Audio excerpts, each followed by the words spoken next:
औज़ुबिल्लाहिमिनश्शैतानिर्रजीम बिस्मिल्लाहिर्रहमानिर्रहीम। अस्सलाम वालेकुम। उम्मीद करता हूँ तमाम दोस्त भाई बुजुर्ग नौजवान खैरियत से होंगे। दोस्तों आज की इस वीडियो में मैं आपको बताऊंगा कि इकरा नाम का मतलब क्या है, इनका लकी नंबर, लकी दिन, लकी पत्थर कौन सा है। दोस्तों वीडियो स्टार्ट करने से पहले आप दोस्तों से गुजारिश है कि मेरे इस यूट्यूब चैनल को सब्सक्राइब करें ताकि मेरी हर नई आने वाली वीडियो आप तक बआसानी पहुंच सके। दोस्तों वीडियो स्टार्ट करते हैं कि इकरा एक इस्लामी नाम है जो कि बहुत प्यारा, बहुत खूबसूरत, बहुत मुनफ़्फ़िर और डिसेंट नाम है।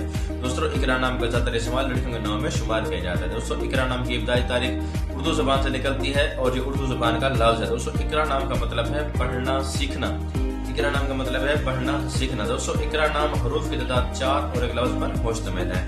दोस्तों अगर लकी दिन के हवाले से बात की जाए तो इकरा नामी अफराद के लिए बेहतरीन दिनों में हफ्ता, बुध और जुम्मा शामिल हैं। दोस्तों अगर लकी नंबर के हवाले से बात की जाए तो इकरा नामी अफराद के लिए लकी नंबर 5 और 9 माना जाता है। दोस्तों अगर लकी पत्थर के हवाले से बात की जाए तो इकरा नामी अफराद के लिए बेहतरीन पत्थरों में हीरा शामिल है। दोस्तों अगर रंग के हवाले से बात की जाए तो इकरा नामी अफराद के लिए बेहतरीन रंगों में नीला, पीला और सफेद रंग शामिल है। दोस्तों अगर धातु के हवाले से बात की जाए तो इकरा नामी अफराद के लिए बेहतरीन धातुओं में तांबा और चांदी शामिल है। दोस्तों ये थी इकरा नामी की मुकम्मल मालूमात। अगर आप भी अपने नाम का मतलब जानना चाहते हैं तो हमारे कमेंट सेक्शन में अपना नाम ऐड करें। शुक्रिया।